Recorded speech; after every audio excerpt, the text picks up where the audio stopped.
Hey everyone, have I here bringing a video on Dragon Ball Z Dokkan Battle. In this video, we're going to be building out the Dokkan Festival exclusive LR 8-year anniversary GT Goku and Super Saiyan 4 Vegeta. So with that, let's go ahead and dive right in. So yes, I am calling this unit the LR Spirit Bomb GT or LR GT4, one of the two, depending on what this unit's actually going to be. And I did this video for the Super Saiyan 3 Goku and the Super Saiyan 2 Vegeta. So if you go ahead and check out that video if you enjoy this one. So again, let's go ahead and dive into this unit here. And of course, I love speculation videos, and this unit and the other LR Dokkan Festival exclusive 8-year anniversary unit is right around the corner. So we're going to take a look at the category leader skill and passive skill, just like we did for the other unit.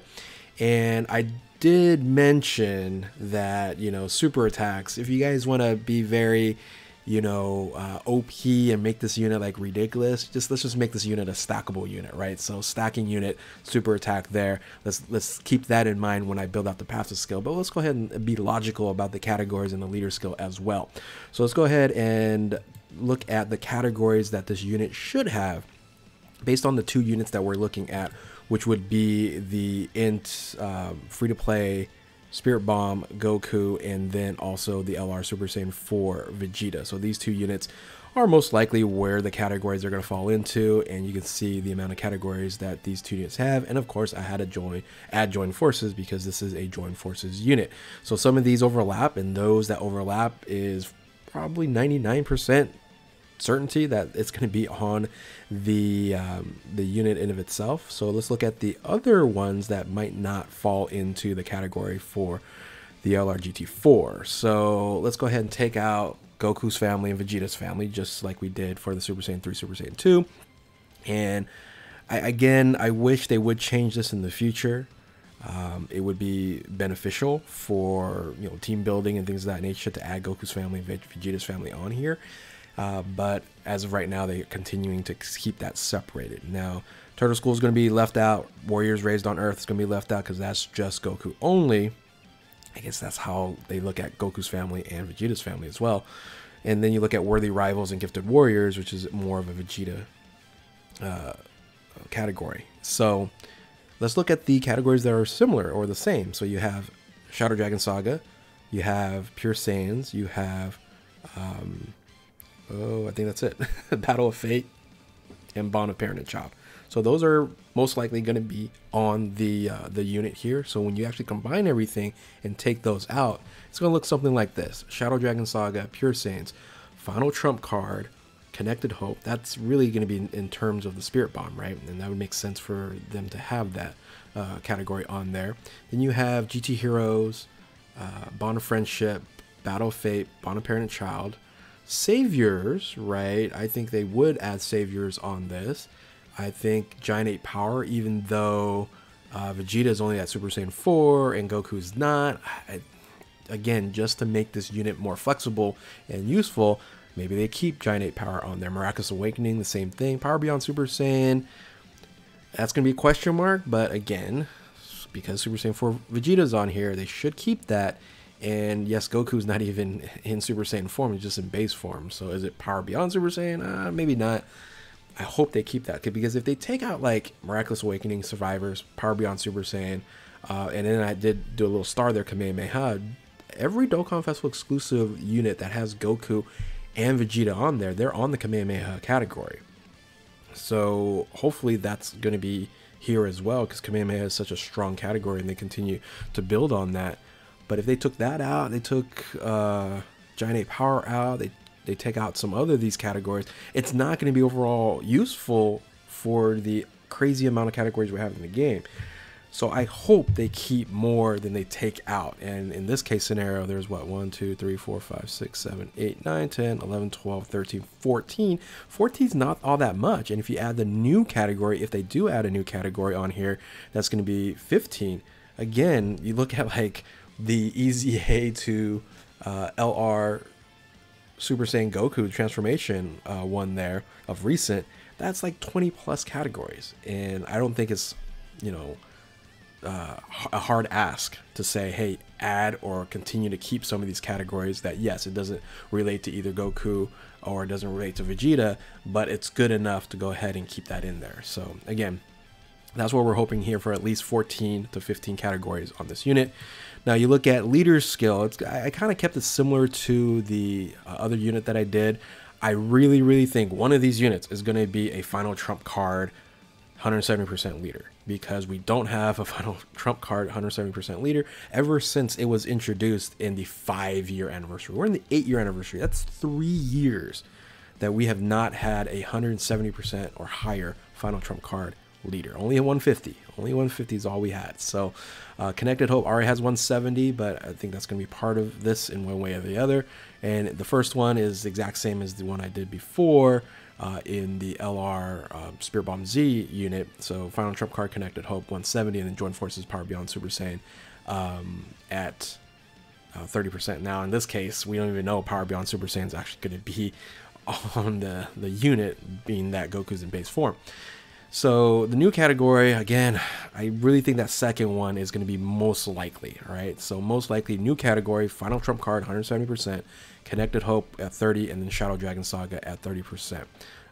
Definitely need more Shadow Dragon Saga units, but we should get at least 2 here in the celebration. Now, if they do have another new category, it could be new category in Shadow Dragon Saga. If they did that, it's going to be tough because Shadow Dragon Saga is so small. The new category needs to have a big, robust amount of units that's in the category so you can actually use it. And then they could add Final Trump Card Connected Hope as the 30% boost for the 200%. Now, another thing they can look at, let's say the LR Spirit Bomb Z unit is actually the Final Trump Card unit, and this one's actually Battle of Fate. So I would love to see a Battle of Fate 200% as well. So new category Battle of Fate 170, and then Final Trump Card, and then Shadow Dragon Saga as 30% there. So I think some of these combinations could be what this unit can actually turn out to be. That's what I'm hoping, right? And again, you can see a lot of Final Trump Card Connected Hope on here. Shadow Dragon Saga, again, is not a good category, so the less the better when it comes to Shadow Dragon Saga as an option. Maybe they do in this case I'm doing a double for the 200% lead. Maybe you do a double triple for this unit because Shadow Dragon Saga is so small of a category versus like Majin Buu Saga is huge, right? Big amount of choices that you can use on that category. Now, of course, besides the leader skill, let's then look at the crazy passive that can possibly come from this unit here.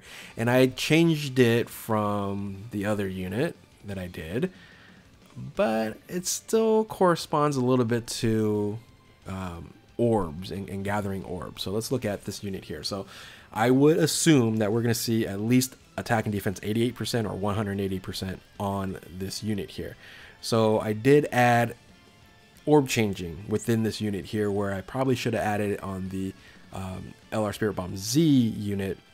I think this one makes a lot more sense because we see a lot of GT and those types of units as kind of nuking type of units, and being this actually turning into a double orb changer. So we're changing tech and physical key spheres to int key spheres, and then you're going to get the additional key plus 2 per rainbow or int key spheres obtained. So it makes it a lot easier to get to 20 key or 24 key, which we'll talk about in a second. And this is also a nuking unit, so attack and defense 8% per int key sphere obtained. Again, I just made that into focusing on just int key spheres, right? Then I actually provided a reduction of damage received by 8% per key sphere, not int key spheres, just any key sphere obtained up to 88%. So that's ultimately really strong there. And then an additional super attack when there's 8 key spheres or more obtained, easier to get, and that's a guaranteed super attack. And then you get another guaranteed super attack. So if we made this unit stack, this would be broken. So maybe this unit doesn't stack. I don't know.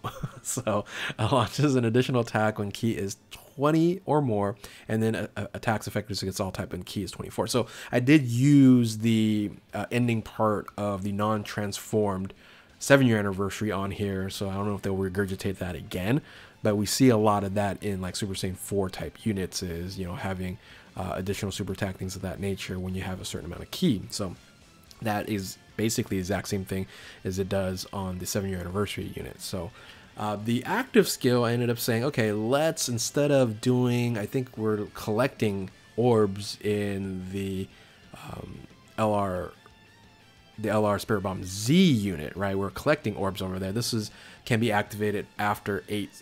No, the other one was actually 8 was it 8 attacks that I did? Yeah, 8 attacks. But this one we're doing 8 super attacks. But the reason why we're doing 8 super attacks on enemies here is that you can do 3, right? You can do 3 in a turn in super attacks, and that's, you know, that makes it a lot easier to actually, you know, activate the active skill here. So we're gonna call this Vegeta buys time, and I'm really thinking when Omega Shenron, you know, just stabs Vegeta, right? So that then you get to heal by 88%, which then is counteractive to what Vegeta actually does. You know, buy Goku some time with the Spirit Bomb. And then here's the one that makes it like OP here. So if you do the active skill, not only it heals you for 88% HP, but then it's a Ghost Usher. But it's not a stunning ability, because some bosses you can't stun. We're just saying, hey, you can't attack for 2 turns, enemy, and you're done with it. So that's pretty OP. Maybe I could just did it for 1 turn, but for 2 turns, that's really, really strong. But again, we have to compete with like Orange Piccolo. Orange Piccolo, you know, you nullify for at least 2 to 3 turns, right? So, and then you're doing damage and everything else. So in this case, kind of similar to that, but you're using your own team to dish out damage for 2 turns. So we still don't know too much about the standby skill or the finishing effect. I'm just going to say standby skill, 88 million total damage to the enemies versus 88 orbs I think I had for the other unit. Anyway, I guess I'm just throwing it out there. And then finishing effect, Spirit Bomb, the same exact thing. 88% attack, causes ultimate damage to enemy, and then critical hit. So yeah, I think there's going to be some similarities between both anniversary units. They always are very similar to each other, and I would say this is a little bit more usable, flexible, because the one that I built out for the Z unit, we ended up, you know, kind of doing a position, like first position, second position, third position. This is, you know, a more of an overall type of unit here. I think it's fairly strong, right? It's a nuking unit, double orb changes, you have damage reduction, you could possibly get 3 super attacks off, and the effectiveness against all types at 24 key, and with the double orb change, you should be able to do that quite easily, right? Anyway, that's my build out. I don't know if you guys like it. Do you guys like it better than what I did for the Z unit? Do you like the Z unit better? I don't know. Again, we're just having fun here, just waiting for the real information to drop, and that's going to be right around the corner. The countdown will end around the 28th, 29th, depending on the time zone that you're in. And then, of course, these units generally come out on the 30th of January. So again, that's just a few days from now. So, you know, anyway, if you guys enjoy this content here, like, subscribe, do all that good stuff, hit that notification button, and you know, you will get more notifications in your feed. So, but with that, thank you all for watching. Keep on Dokkaning. We'll catch you next time. Later.